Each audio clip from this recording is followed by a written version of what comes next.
Du coup, je viens de me réveiller et je croyais que j'allais jamais sortir de mon rêve lucide.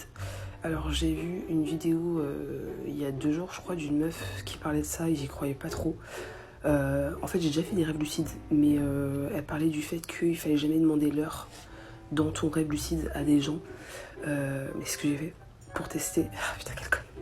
Je fais ce TikTok maintenant parce que j'ai peur d'oublier mon rêve, donc voilà, bref.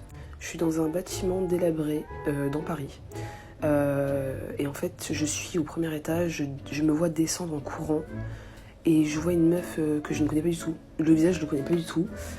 J'arrive dans la rue, la ville était déserte. La ville était tellement déserte. Et à un moment donné, je vois un mec, je vois un Renoir qui arrive vers moi et tout. Et j'ai l'impression qu'il veut m'indiquer une route, un chemin.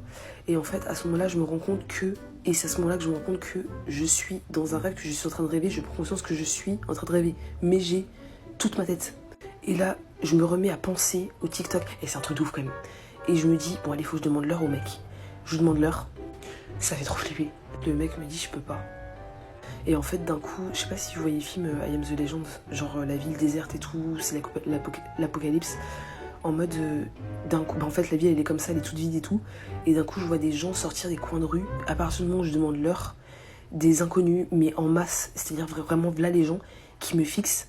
Je vois le mec à qui j'ai demandé l'heure me tirer par mon pull et on commence à courir en fait. On commence à courir, à courir, à courir. Je sens qu'il me tire fort au niveau de mon pull, enfin le t-shirt, je sais pas, que je porte à ce moment-là. Désolée, il va y avoir une chute. Parce qu'en fait, on arrive dans un Y. Je sais pas, c'est un rêve. Je sais pas. Je sais pas, non plus, je sais pas. Et en fait, là, on s'assoit. Je sens l'odeur du grec et je m'assois.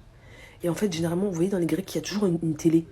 Je regarde la télé et je vois qu'il est 19h22. J'oublierai jamais cette heure. La 19h, je sais pas pourquoi je suis traumatisée. Il est 19h22 sans qu'il m'indique en fait. Et je vois qu'il regarde en même temps l'écran comme si lui ne voulait pas me dire quelle heure il était, mais qui veut me montrer qu'en fait il est 19h22. Je regarde, je me retourne et je vois le mec qui détient le grec fermer la porte à clé du grec. Et je vois tous les gens qui arrivaient en masse là, en fait qui nous ont suivis jusqu'au grec, en train d'essayer de défoncer la porte du grec. Et là je me réveille. Chaud, chaud. Vraiment, il faudrait vraiment que les scientifiques commencent à aller chercher de ce côté-là parce que vraiment c'est très très chaud.